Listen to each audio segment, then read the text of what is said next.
So, So what are you thinking? well, to be honest, I just bought like a small house. It's not even really a house, it's a cabin. It's a cabin in the woods up on the Olympic Peninsula.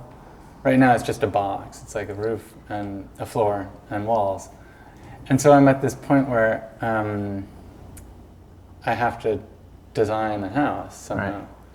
And I know it's something you've done in many different ways, and I just thought, well, how do you go about it? Like, how do you start that process? What do you?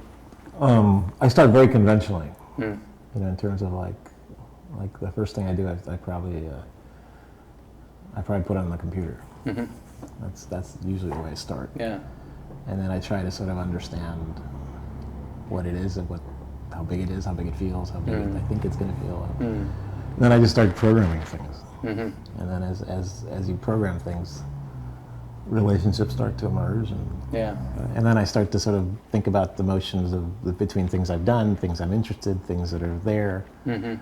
Like think about what would be an interesting way to interface with a local tradition, with an eccentric tradition that maybe has some affinity with, and I just start to bring things in, and then that's kind of how it starts.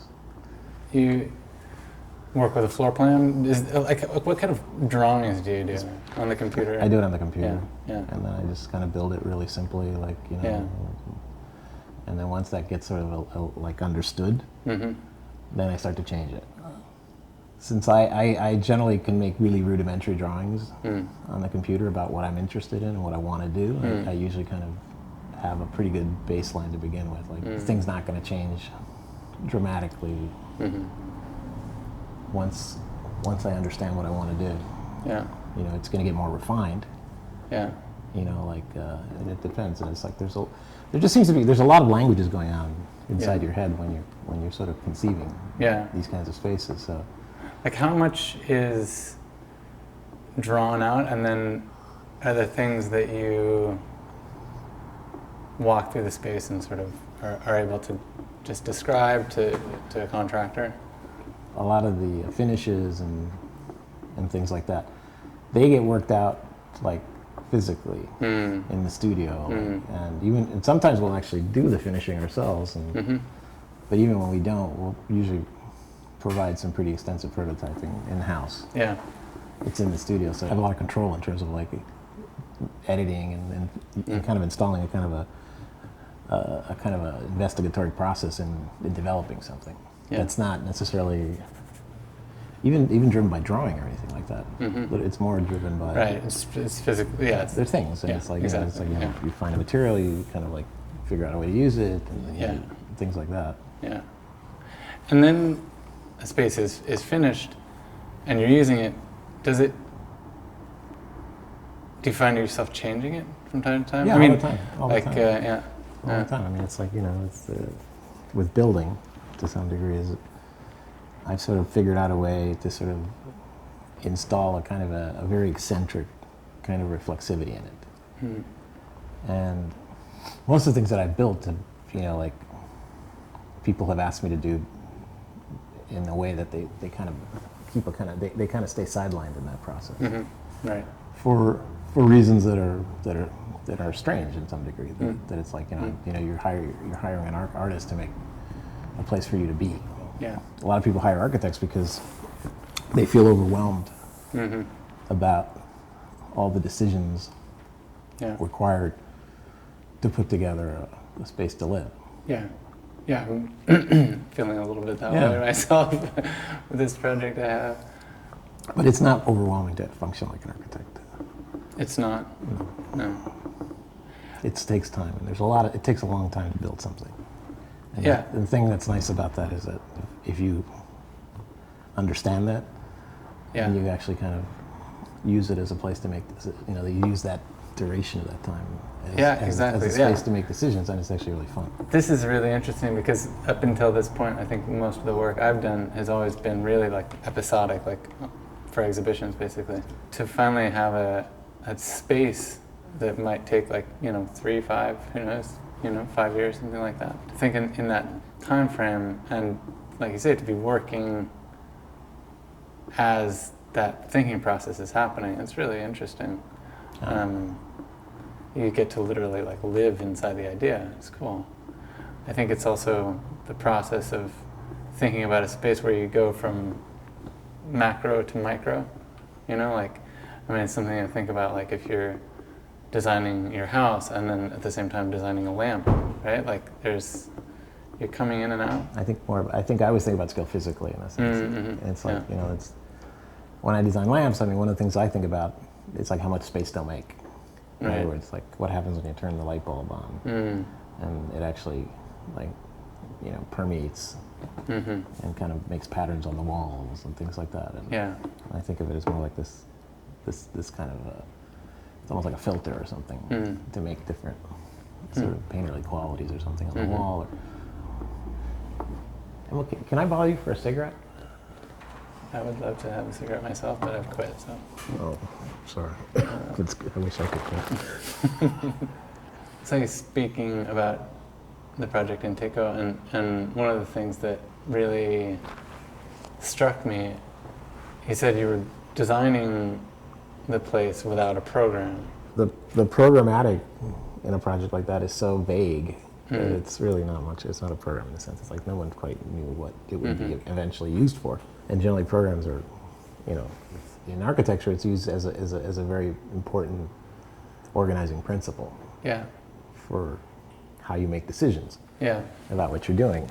And we didn't really have that, so we were sort of making decisions more in terms of like what the prior decision was, and things happen processionally, and like something we'd make a space or a room or something like that, and then something would get developed there, and that would get reiterated and kind of develop more in another space, and it sort of happened like that. Yeah. And all we really knew about Tecoh is that it was going to be a place for some people to be or to spend time at, but not necessarily, what it was going to be or what type of place it was going to be. Yeah. Nobody quit it's a very functional. There's functional elements to the. It's highly functional. Yeah. It's very straightforward. It's not. There are no cues in the building that kind of makes like caricatures about what function is supposed to be or not be. Everything was kept in the realm of like, accommodating people in a real way. Yeah. Yeah. I think what is eccentric about the project, what is sort of interesting, what sort of makes it a folly, is because it is a series of follies. It's a series of places and rooms and gardens that are about trying to sort of set off these kind of intense aesthetic relationships off of one another, and that's ultimately like it probably is its organizing principle to some degree. Right. So that the experience. Yeah, in a way takes the place of the program. Yeah, or like the experiential. Or the experience isn't really designed per se, is it? I don't know if it's designed, but I think it's sort of, it evolves. There were a couple pool areas. The one pool area got built. It started one way, then it went another, then it went another, then we went underground. So it's sort of like. Yeah. Do you imagine it getting renovated again at some point? Like. Sure, why not? Yeah. Yeah. That it has a kind of continuous.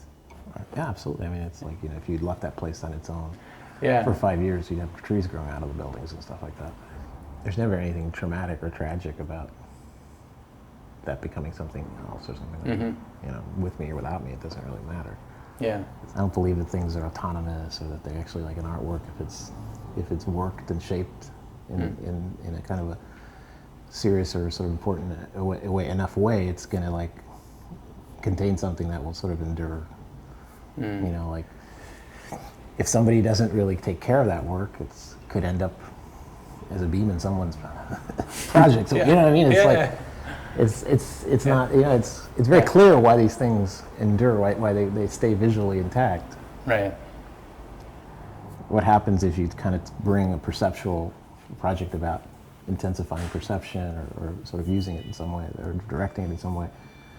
If you are, instead of using like a wall or a door or something or an entrance, what happens if you use like a mountain ridge or the sky, or water, or a lake, or a body of water, or something like that. It was just, it was always a heroic kind of gesture. Yeah. To want to do that, to want to kind of enlarge and amplify. Yeah. I guess the last thing I'd want to ask is somehow just about, I don't really have a very good way of phrasing it, but where does the work end? You know, like where, like... I don't know. I mean, I think the work begins with a kind of an interest by someone, an opportunity, or kind of a proposition, or to ask you to do something, and then I think it probably ends when it, you know, ceases to be relevant. Mm. It's funny to talk about it in terms of like it's a ghost or something. Mm-hmm. But it kind of is, right? I mean, for everyone, it's a ghost. I mean, except for you and being the people who built it. Yeah, people who built it. Yeah. Yeah. It's, but it's kind of nice. It's kind of nice to make works that only accommodate so much. Yeah. So.